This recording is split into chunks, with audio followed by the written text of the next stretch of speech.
Buenos días, mi nombre es Lewin Pérez y hoy vamos a hablar sobre la revolución conservadora y el fin de la Guerra Fría. Y bueno, para entender esto de la revolución conservadora, primero se tiene que tener contexto de el panorama mundial que se estaba viviendo en el mundo a finales de la década de los 70 e inicios de la década de los 80. En este transcurso de tiempo, surgen dos líderes políticos. Para el caso británico viene a ser Margaret Thatcher, que quedó elegida como primer ministro de Reino Unido en 1979, y en Estados Unidos con la elección presidencial del presidente Ronald Reagan en el año 1981. Ambos líderes, tanto Thatcher como Reagan, fueron líderes políticos que marcaron una política conservadora y un liderazgo en el conservatismo en la geopolítica mundial de esta época. Ambos abogaron por el fin de la distensión y tomaron políticas muy anticomunistas que acabaron precisamente con la distensión que había entre el bloque comunista y el bloque capitalista. Y bien, ya hablando un poco sobre lo que fue el periodo de Thatcher, Margaret Thatcher enfrentó una crisis interna por apoyar el implemento del Employment Bill, el cual fue un plan para reducir el poder sindical y reducir los impuestos a las rentas más altas. El tratado de New Employment Bill y las posturas frente a la reducción de impuestos a grandes empresarios, junto con la privatización de bienes que eran de dominio público, aumentaron el descontento de Margaret Thatcher y cuestionaban su eficacia en el gobierno. Se podría decir que el gobierno de Margaret Thatcher estaba siendo objeto público de acusaciones de mal manejo y de incompetencia, pero es precisamente en este marco en el que llega como a rescatar el gobierno de Margaret Thatcher o su imagen, lo que fue la guerra de las Malvinas. Antes de iniciar con la guerra de las Malvinas, recordemos que estas políticas económicas y sociales que se habían adoptado en el Reino Unido por el gobierno de Thatcher habían también aumentado un incremento en la población, en la pobreza de la población y en el aumento del costo de vida, por lo que se podría presuponer que la situación no estaba, tanto social como económica, no estaba en su mejor momento en el gobierno de Thatcher.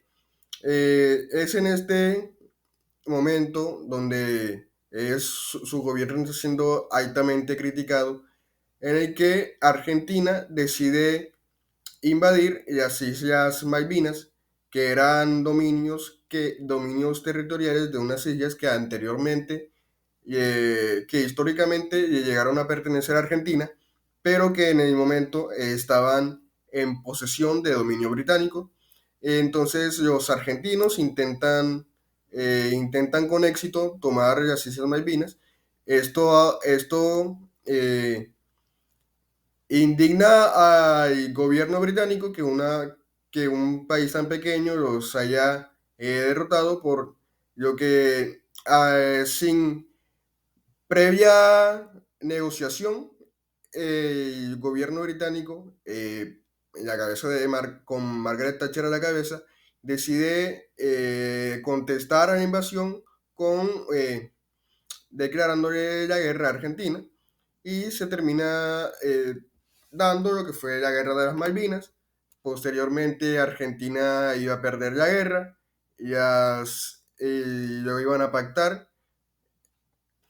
Se pactaría la rendición un 14 de junio de 1982, en el que en un acuerdo en el cual se entendían a las Islas Malvinas como de dominio británico.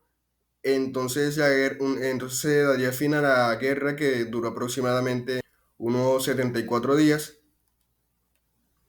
Y esto lo que hizo en el Reino Unido fue aumentar la popularidad de Margaret Thatcher. Ella había sido la líder, la cual había llevado a el Reino Unido a la victoria, ya que había recuperado las Islas Malvinas. Entonces, el conflicto de las Malvinas, lo que hizo en la imagen de Thatcher fue como refrescar o limpiar esa imagen del mal manejo que se le había dado al gobierno.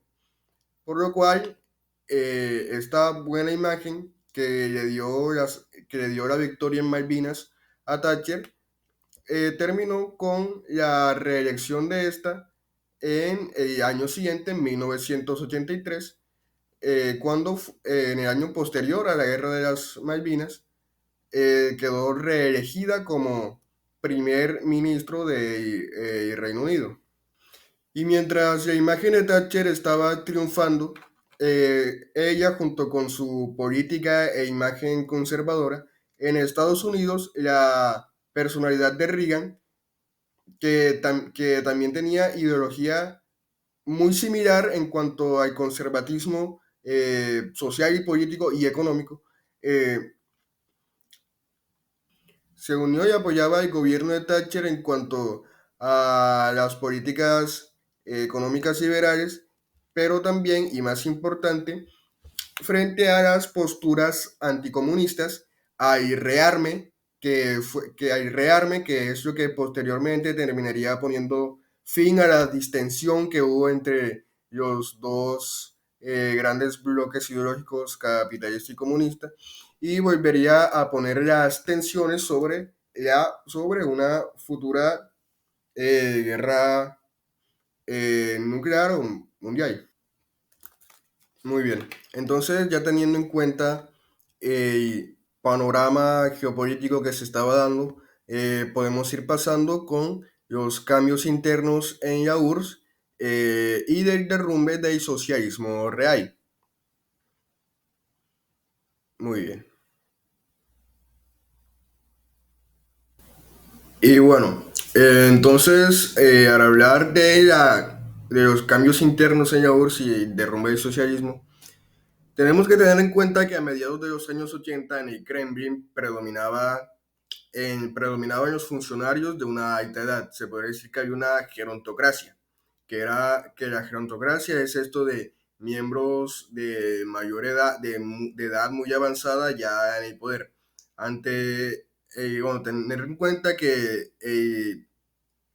Brezhnev era, que era el secretario general de la Unión Soviética, había muerto tras casi 20 años en el poder. Entonces, ya tenemos más o menos idea de lo que solía durar un secretario general en cargo. Ante esto, su sucesor, Yuri Andropov, sobrevivió en el cargo por poco más de un año. Bueno, y en este periodo de constantes vacíos de poder es cuando Gorbachev resulta designado como el secretario general de la Unión Soviética en marzo de 1985. En primera instancia, Gorbachev se mostró como un líder más moderno y más abierto a las interacciones democráticas con otros países. Y es por esto que empezó a ser conocido en Occidente por sus múltiples visitas a países como Italia o países como Gran Bretaña y Canadá. A esta imagen más abierta que Gorbachev le dio a la nueva administración se sumó la expresa voluntad que él tenía de eh, modernizar, modernizar la política tanto exterior como interna de la Unión Soviética. Esto también en materia económica. Muy bien. Bien. Muy bien. También es importante tener en cuenta que mientras todo esto se estaba dando, en la URSS se estaba atravesando por un estanco tanto económico como político y burocrático que venía desde los años 60. Entre las reformas que proponía Gorbachev estaba, estaba acabar con la censura y liberalizar más a los medios de comunicación y las energías creativas. Recordemos que la Unión Soviética era un estado autoritario que tenía una muy alta influencia entre lo que se dejaba saber y lo que no se dejaba saber. Entonces Gorbachev con lo que proponía esto de liberalizar a las energías creativas, que luego que se terminó llamando la Glasnost, que la Glasnost es precisamente esto, la apertura que se dio a los medios, a la apertura y a la libertad de expresión que se dio a los medios soviéticos. Esto se llamaría la Glasnost. Bueno, y en oposición y descontento de los miembros del gobierno que eran más veteranos, se terminaría llevando este plan de gobierno a cabo. También hay que tener en cuenta que como la Unión Soviética no estaba atravesando su mejor momento, esta apertura a la libertad de expresión también hizo un poco que a la gente se le cayera el velo de que las cosas no estaban yendo tan bien y que los reportes de cómo aumentaba la economía y la calidad de vida venían siendo muy manipulados por el gobierno, y de todo esto se dio cuenta la gente con la apertura a la libertad de expresión que se dio.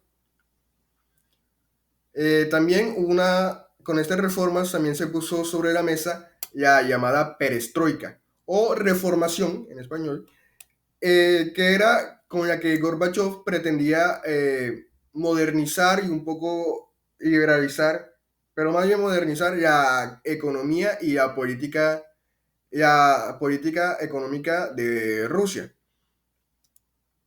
mejorando así el comercio exterior que el Estado tenía con otros países. Miembros más antiguos del gobierno, recordemos lo de la gerontocracia, Gorbachev tenía mucha gente de la vieja guardia, se podría decir, en el gobierno. Miembros antiguos del gobierno mostraron descontento frente